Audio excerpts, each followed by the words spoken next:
Écoutez, comme vous le dites, nous suivons ça de près. C'est une situation très inquiétante dans la mesure où, comme vous le savez, ce procès, quand même, c'est un procès tant attendu, tant au niveau national qu'international. Et nos organisations, comme vous l'avez souligné, ont lutté pendant plus de 13 ans aux côtés des victimes. Je parle de l'EGDAS, de la l'AVIPA et de la FIDIAS, pour obtenir justice dans ce dossier. Donc nous étions très heureux quand même que ce procès s'ouvre dans un contexte de transition. D'autant plus les crimes qui sont jugés dans ce dossier ont été aussi commis dans un contexte de transition.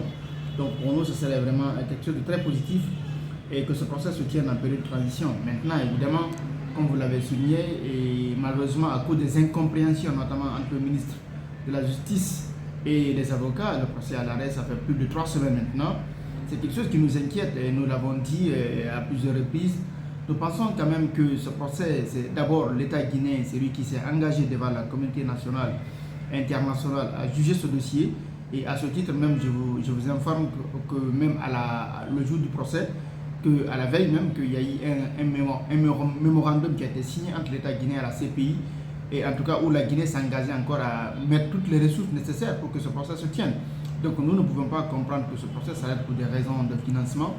Et d'autant plus qu'un comité de pilotage avait été créé en 2018, bien composé de la Guinée et de ses partenaires pour que ce procès soit financé.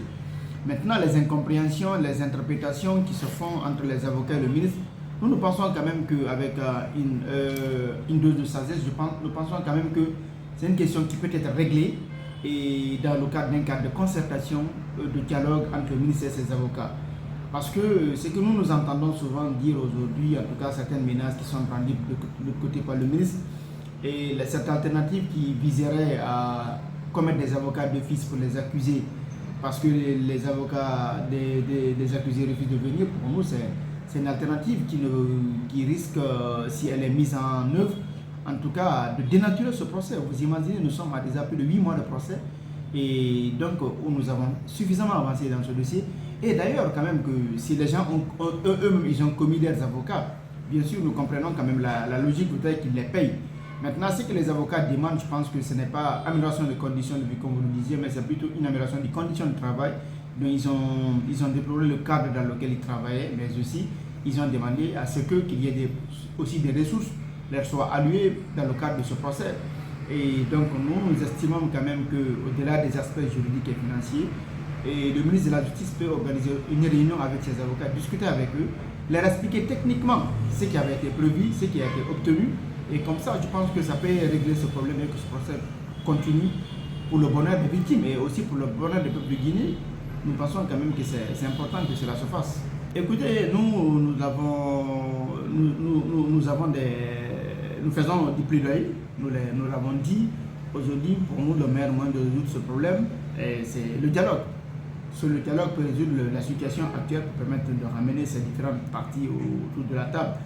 Et donc, oui, nous continuons à faire du plaidoyer. Il y a des négociations en cours entre les parties prenantes. Nous espérons quand même que ces négociations vont aboutir avant le 19, parce que, comme vous le savez, la dernière audience a été renvoyée au 19 juin. Donc, nous pensons, nous en appelons surtout au ministre de la Justice et au Premier ministre, et en tout cas de s'impliquer davantage, et en tout cas de travailler avec les avocats pour créer un cadre de concertation, avec peut-être élargi au barreau, pour que cette situation soit réglée. Et il faut qu'ils s'arrêtent quand même de continuer à se parler par médias interposés. Pour nous, les déclarations et contre-déclarations par médias interposés ne constituent pas la solution. C'est l'honneur de la Guinée aujourd'hui qui est en jeu à travers ce procès. Et nous, même le colonel Mamadi Doumbouya quand même devrait prêter attention à ce qui se passe, parce que ce procès quand même c'est quelque chose de très important pour la Guinée. Donc normalement, tout ce qui peut être des facteurs de blocage pour que ce procès ne puisse pas continuer doit être en tout cas corrigé, parce que c'est une des actions phares de cette transition. Si ce procès échoue, ce serait un échec même d'une partie de cette transition à notre sens. Donc, vous savez, en matière pénale, notamment en matière criminelle, la présence d'avocats est obligatoire pour les accusés. Mais au niveau des parties civiles, c'est facultatif. Donc, et nous, vous savez, Maître DS, quand même, au-delà d'être coordinateur de notre pool des avocats, il est aussi vice-président de l'OGDAS. Donc, nous avions tenu quand même à ce qu'il soit là pour démontrer notre engagement, notre volonté de faire avancer ce procès. Mais ce qui est sûr, c'est que la présence des avocats des parties civiles seulement à l'audience ne suffit pas pour que les audiences se tiennent. C'est ça le handicap. Donc, la principale difficulté, surtout les avocats avec les accusés. Et nous estimons quand même qu'aujourd'hui, comme je l'ai dit encore, il faut nécessairement mettre l'intérêt général à niveau. Évidemment, nous en appelons aussi à la conscience, mais aussi, en tout cas, les avocats aussi à privilégier cet élan. Mais tout ça doit se faire pour nous dans un cadre de concertation, pas par des dialogues, par médias interposés. Est-ce que vous recevez des plaintes de la part des victimes? Mais bien comment sûr, ça se passe? Mais bien sûr, les victimes elles-mêmes, elles ne comprennent pas pourquoi le procès est à l'arrêt comme ça. Et il y en a même aujourd'hui, beaucoup pensent quand même que ça ressemble à un acte de sabotage de ce procès. Et comme vous le savez longtemps, elles sont en attente. Donc le procès, à l'ouverture du procès, il y a des victimes qui nous avaient témoigné que même si elles mouraient aujourd'hui, qu'elle allait partir avec un cœur léger. Mais le fait que ce procès s'arrête aussi, ça a ravivé aussi leurs émotions, donc leur situation, donc tout ça, ça les inquiète. Donc elles tiennent à ce que ce procès aille jusqu'au bout, parce que ce procès, vraiment, ce n'est pas juste pour les victimes du 28 septembre, c'est pour tout le peuple de Guinée. Parce que ce procès, il a un aspect pédagogique important.